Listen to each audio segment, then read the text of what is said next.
आदाब, अस्सलामु अलैकुम। Detention record of Mehraj Malik.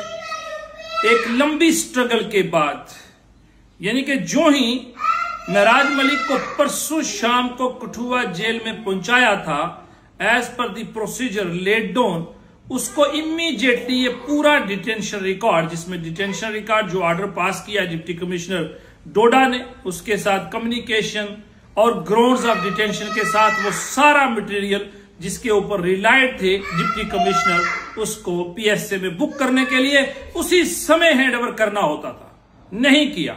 ऐसा लगता है कि महराज मलिक को कठुआ जेल में पहुंचा दिया गया और दूसरे दिन डिटेंशन रिकॉर्ड तैयार हुआ। तरीकाकार यह था कि डिटेंशन रिकॉर्ड पहले तैयार करना है, बाद में डेटेन्यू को डिटेन करना है। और इस केस में मुझे यह लग रहा है क्योंकि आज गुजरी रात को लेट ओवर 8 बजे डिटेंशन रिकॉर्ड हैंडओवर किया गया और एडवोकेट अप्पू सिंह सलाथिया जी ने यह डिटेंशन रिकॉर्ड कठुआ जेल में जाकर लंबी स्ट्रगल और जदोजहद के बाद महराज मलिक जी का डिटेंशन रिकॉर्ड लिया है, रिसीव किया है। तो ऐसा महसूस होता है कि यह डिटेंशन रिकॉर्ड बाद में सप्लाई किया गया है। ये तो महराज जब बाहर आएंगे तो बताएंगे उनको डिटेंशन रिकॉर्ड कब दिया गया। बहुत सारे लोग ये सवाल कर रहे थे, इतनी मोटी फाइल, वो तमाम मटेरियल, वो तमाम कोई अगर एफआईआर है, चार्जशीट है, उसकी सारा मटेरियल इस फाइल के अंदर मौजूद होना चाहिए। तो मुझे लगता है कि पूरी कोशिश की गई है कि कोई कमी ना रखी जाए मटेरियल सप्लाई करने में, यानी कि वो सारा रिकॉर्ड इनको सप्लाई करने में। इसके बाद एक डिटेल्ड रिप्रेजेंटेशन बनती है और जो डिटेल्ड रिप्रेजेंटेशन सरकार को दी जाएगी, जिसको डिसाइड करना है कि क्या सरकार इसको रिव्यू करके रिवोक करती है या नहीं करती है।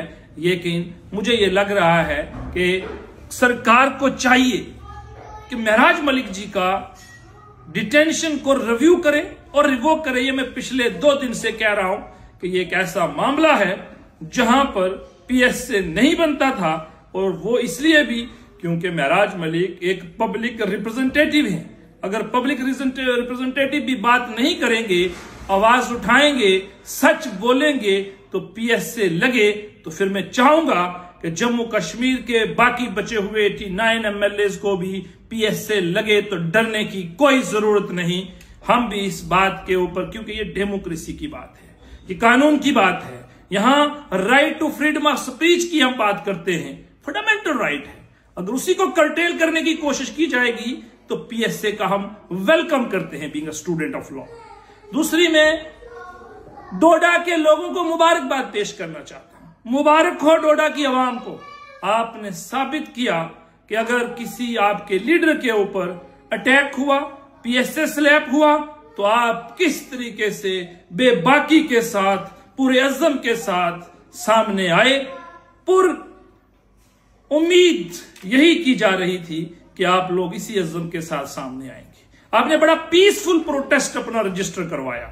इसके लिए तमाम डोडा की बाशऊर अवाम और उन तमाम लोगों को मैं सलाम पेश करता हूं, शुक्रिया अदा करता हूं कि आपने अपनी आवाज अपने लीडर के पीछे खड़े होकर बताए कि आज अगर आपका लीडर अंदर हो गया है तो वो ये ना समझे कि मेरे पीछे कोई बात करने वाला नहीं है। उसके अलावा जम्मू के अंदर, कठुआ, सांबा, राजौरी, पुंछ, हर जगह से कश्मीर के अंदर, और सिर्फ यहां तक नहीं बल्कि दिल्ली के अंदर राहुल गांधी जी और प्रतापगढ़ी जी ने भी प्रोटेस्ट किया, संजय सिंह जी ने प्रेस कॉन्फ्रेंस की। यह साबित होता है कि जुल्म और सितम के खिलाफ किस तरीके से जदोजहद करें। यह है डेमोक्रेसी की खूबसूरती, यह है असली हमारा जो फंडामेंटल राइट, वो असली ये है कि जब जुल्म हो, ज्यादती हो, और हम उसके साथ जब तक उसके खिलाफ खड़े नहीं होंगे तो डिक्टेटरशिप इस देश में फिर भारी हो जाएगी। बहुत बहुत तमाम अवाम को मुबारक और शुक्रिया। अगर आप इसी तरीके से खड़े होते रहेंगे, आपके लीडर कभी पीछे नहीं हटेंगे, आपके लिए हमेशा जान देने के लिए तैयार हो जाएंगे। अवाम की बात है, हमें डेमोक्रेसी के अंदर ब्यूरोक्रेसी को हावी नहीं होने देना। इसी तरीके से अपने अज़्म को मजबूत रखिए, आगे चलते रहिए। पीएसए लगते रहते हैं, जेलें इन्हीं लोगों के लिए बनी हैं जो मेहनत करते हैं, जो हक की बात करते हैं, जो सच की बात करते हैं, जो देश के कानून के मुताबिक चीजों को चलाने का काम करते हैं, अगर उन बुनियाद के ऊपर पीएसए लगे तो पीएसए का वेलकम करना चाहिए। और महराज मलिक जी के केस में एक रिप्रेजेंटेशन, डिटेल्ड रिप्रेजेंटेशन अब दी जाएगी और उसके बाद मुझे पूरी उम्मीद है, और आज फिर मैं सरकार से ये गुजारिश करूंगा, रिव्यू करो अपने इस फैसले को और इमीडिएटली इसको रिवोक करना चाहिए। लेफ्टिनेंट गवर्नर साहब बड़ा दिल दिखाएं, दरिया दिली दिखाएं, वो बड़े दिल के मालिक हैं, उनसे मैं ये गुजारिश करूंगा, कोई फर्क नहीं पड़ने वाला, कोई आपके ऑफिसर्स का मॉरल डाउन नहीं होगा। आप इसको रिव्यू करके रिवोक करें, आपके ऊपर, कानून के ऊपर लोगों का विश्वास बनेगा, और जो लेफ्टिनेंट गवर्नर मेरे मनोज सिन्हा साहब कहते हैं उस पर लोगों का फेथ और इंस्टिल होगा, मजबूत होगा कि लेफ्टिनेंट गवर्नर जो कहते हैं कहीं कमी हो जाए, गलती हो जाए, उसको दुरुस्त करने की भी ताकत रखते हैं। आप तमाम लोग भी मेरा साथ दीजिए और यही कहिए, review and revoke the detention order of Mehraj Malik. बहुत बहुत शुक्रिया।